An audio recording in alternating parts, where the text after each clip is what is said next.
कि बिहार में जो है बिहार के बच्चों को लोगों का इंग्लिश कमज़ोर होता है। नई शिक्षा नीति जो है 2020 में जो लाई गई थी वो अच्छी है, इसे काफ़ी पहले आ जानी चाहिए थे। हम अगर बीपीएससी सेलेक्ट भी हो जा रहे हैं, अगर मेरा मन नहीं रहेगा पढ़ाने का तो हम कैसे पढ़ा सकते हैं बताइए। ड्यूटी अपनी समझनी चाहिए, अपना कर्तव्य समझ। वही ना, कौन सा क्यों बोला है? अगर हम भूल रहे हैं। तैयारी कर रहे हैं अभी आप? एसआई का। एसआई का किस तरह कैसी तैयारी चल रही है? तैयारी क्या चल रहा है? तैयारी तो बहुत चल रहा है। वैकेंसी आए तभी तो तैयारी का पता चले, नतीजा चले, पता चले। कह नहीं सकते कि कब आएगी, नहीं कह सकते हैं।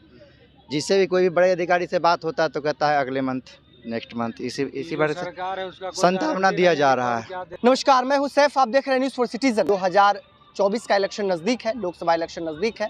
हम यहां पर युवाओं के साथ हैं, युवा से बात करेंगे बेरोजगारी को लेकर के, शिक्षा को लेकर के, इन तमाम चीज़ों पर लोग हमसे मौजूद हैं, हम लोगों से बातचीत करेंगे। क्या नाम होगा सर? मेरा नाम गौरव है। गौरव साहब ये बताइए कि जो नई शिक्षा नीति है कैसी? सबसे पहली बात, यदि शिक्षा की जाए तो मैं बिहार से बिलोंग करता हूँ, तो बिहार के संदर्भ में शिक्षा के बारे में कुछ बताना चाहता हूँ। अक्सर आप लोग भी जानते होंगे कि बिहार में जो है बिहार के बच्चों को लोगों का इंग्लिश कमज़ोर होता है।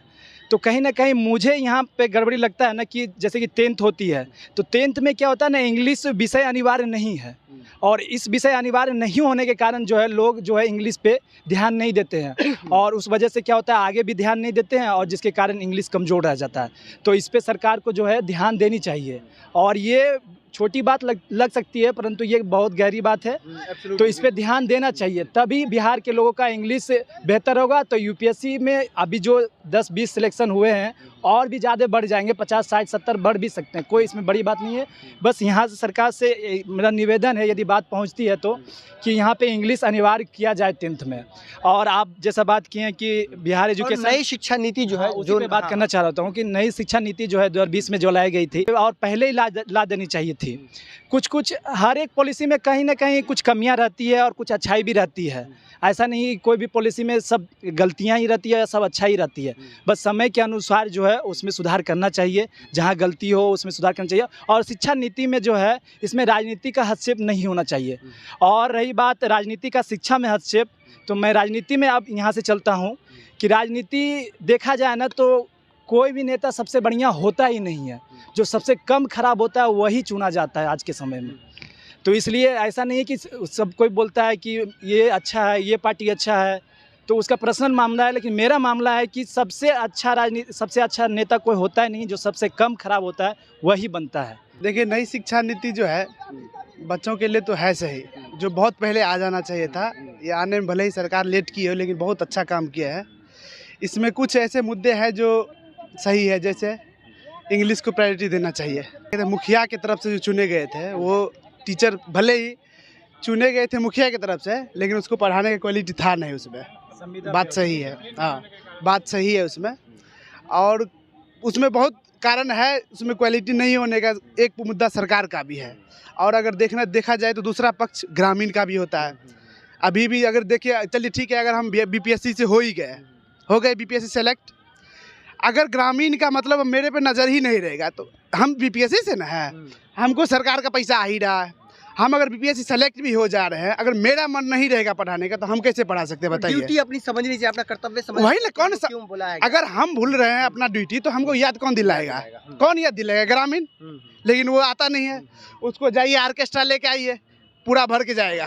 लेकिन खेसरिया को बुलाइए, तुरंत दौड़ के आएगा मैं देखने के लिए। देखिए, शिक्षा एक ऐसा मुद्दा है जिस पर सरकार को, ग्रामीण को और खुद टीचर को बहुत ही संगीन से सोचना चाहिए। ये कोई ऐसा वैसा मुद्दा नहीं है।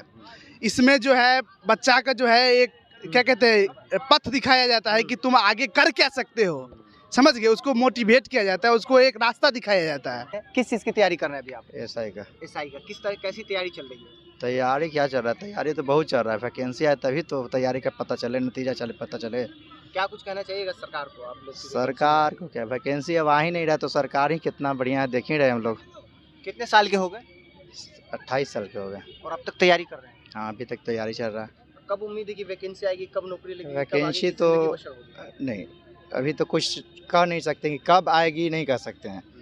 जिससे भी कोई भी बड़े अधिकारी से बात होता है तो कहता है अगले मंथ, नेक्स्ट मंथ, इसी बारे से संभावना दिया जा रहा है। बस जब भी जाते हैं तो बस लाठी मार के बलगा दिया जाता है, कोई इसकी अपेक्षा कर नहीं सकते हैं कब आएगा। और आए तो प्रॉपरली कब मतलब शेड्यूली ढंग से मतलब होता नहीं ना सब चीज़, धांधली भी उतने हैं। और दूसरी बात है ना कि बीपीएससी जैसे बीपीएससी में जिस प्रकार पारदर्शिता लाई है आज के समय में, अतुल प्रसाद जो बने इनका चेयरमैन, काफ़ी इसमें पारदर्शिता आई है। उसी अनुसार यदि देखा, उसी अनुसार बिहार के अन्य आयोग में देखा जाए, चाहे वो बीपीएसएससी आयोग हो जो कि दरोगा का एग्ज़ाम लेता है, चाहे वो सीएसबीसी आयोग हो जो बिहार पुलिस डिपार्टमेंट का एग्ज़ाम लेती है, इसमें कोई पारदर्शिता है ही नहीं। बच्चा तो मेहनत करता है, बहुत मेहनत करता है। लोग 28 साल, 32 साल, 34 साल, 35 साल, जितना एज तक होता है करता है, जात जिन लगा देता है। पहली नंबर तो वैकेंसी समय से नहीं आती है, दूसरी नंबर एग्ज़ाम में कोई पारदर्शिता नहीं है।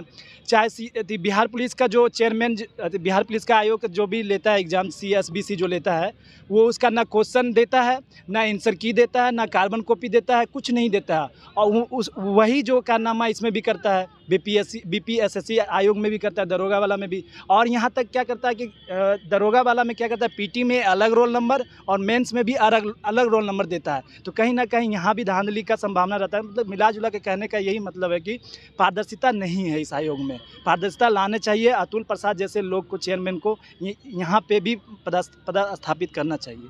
आप ये बताइए सर कि जो अभी तक वैकेंसी नहीं आ रही है, तो क्या कुछ कहना चाहेंगे सरकार को? क्योंकि तेजस्वी यादव ने कहा था कि पहली कैबिनेट में ही 10 लाख नौकरी देंगे हम। अब नहीं दे रहे तो इसमें क्या कर सकते हैं। हाँ, सरकार कोई भी विपक्ष में रहता है ना तो वादा तो हर सरकार बनने से पहले बहुत कुछ करते हैं, लेकिन अब दे नहीं रहे हैं।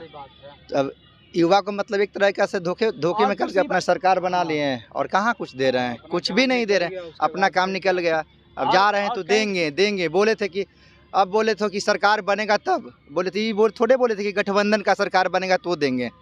वो बोले सरकार बनेगा, उनका प्रॉपरली सरकार चाहिए। तो कब बनेगा और आपकी ज़िंदगी ऐसी व्यतीत होती रहे?